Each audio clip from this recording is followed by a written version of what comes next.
प्रिय दोस्तों, नमस्कार और मेरा आशीर्वाद। आज जो मैं कहानी लेकर आई हूँ उसका शीर्षक है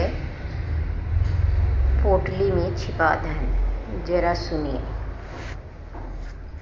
महाराज कृष्णदेव राय कला और कलाकारों के पारखी थे, इसलिए कलाकारों का बहुत सम्मान करते थे।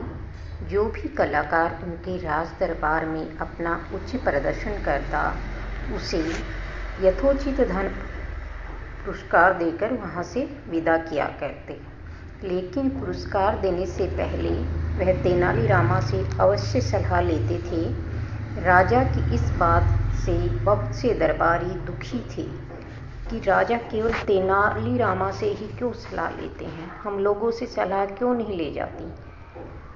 तेनालीरामा के कारण बहुत से ज़्यादातर दरबारियों को जलन होती थी। उनको बार बार ऐसा महसूस होता था कि उनको अपमानित किया जा रहा है। इसलिए तेनालीरामा से बदला लेने के लिए वे हमेशा कुछ न कुछ युक्ति सोचते थे। उन्होंने तेनालीरामा के खिलाफ राजा के कान भरने शुरू किए। महाराज, यह तेनालीरामा बहुत ही घूसखोर है, भ्रष्टाचारी है। वह हर कलाकार को पुरस्कार दिलाने के पैसे लेता है। जो जितना अधिक देता है उसके लिए वह उतने ही पुरस्कार की सिफारिश करता है। अच्छा, राजा ने कहा, मुझे अभी तक इस बात का पता नहीं था। तुम लोगों ने ठीक किया जो वक्त पर सचेत कर दिया। रोज लोगों से यही बातें सुनते सुनते राजा के मन में भी शंका उत्पन्न हो गई। वह तेनालीरामा से तो कुछ नहीं कह पा रहा था, लेकिन अपने मन में राजा ने निर्णय कर लिया कि अब तेनालीरामा के कहने पर किसी को पुरस्कार नहीं दिया जाएगा, क्योंकि एक राजा हमेशा प्रजा के बारे में ही सोचता है। उसका जो निर्णय होता है वह प्रजा के लिए लाभकारी हो। यह सोचकर राजा कृष्णदेव राय ने सभी कलाकारों को अपने राज दरबार में बुलाया। एक कलाकार को छोड़कर सभी के लिए तेनालीरामा ने पुरस्कार की सिफारिश की, किंतु राजा ने सभी तेनालीरामा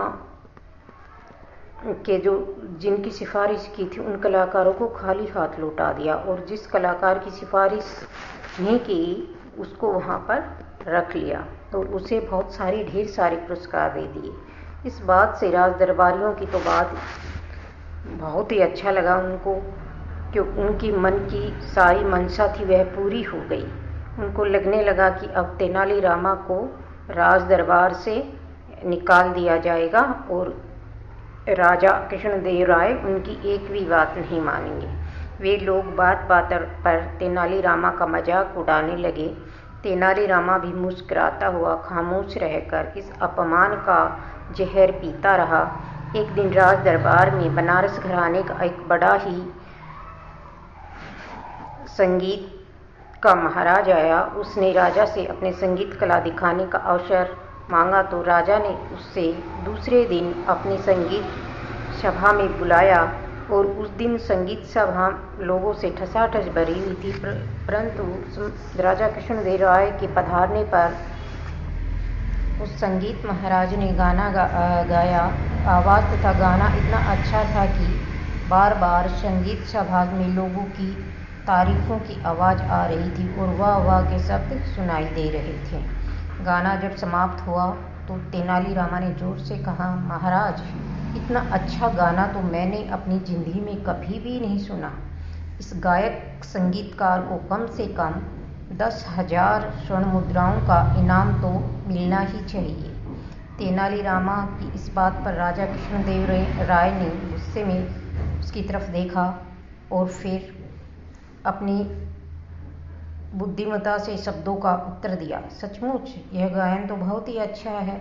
उसे तो इनाम देने के लिए मेरे पास तो धन ही नहीं है, क्योंकि कला की कोई कीमत होती ही नहीं है। महाराज कृष्णदेव राय की यह घोषणा सुनकर उस संगीत महाराज के चेहरे पर उदासी छा गई। वह वापस जाने के लिए अपना सामान इकट्ठा करने लगा कि तभी तेनालीरामा एक पोटली लेकर वहां आ गया और उस संगीत महाराज को देते हुए बड़े विनम्र भाव से बोला, मित्र, इस दरबार में कोई कलाकार खाली हाथ कभी नहीं जाता, इसलिए तुम भी यहाँ से नहीं जा सकते। इस पोटली को मैंने भर दिया है, इसी को तुम अपना सच्चा पुरस्कार समझना। राजपुरोहित ने जब तेनालीरामा को उस पोटली को देते हुए देखा तो उसने तुरंत राजा के कान भरते हुए कहा, महाराज, वो देखिए, तेनालीरामा ने आपको अपमानित करने के विचार से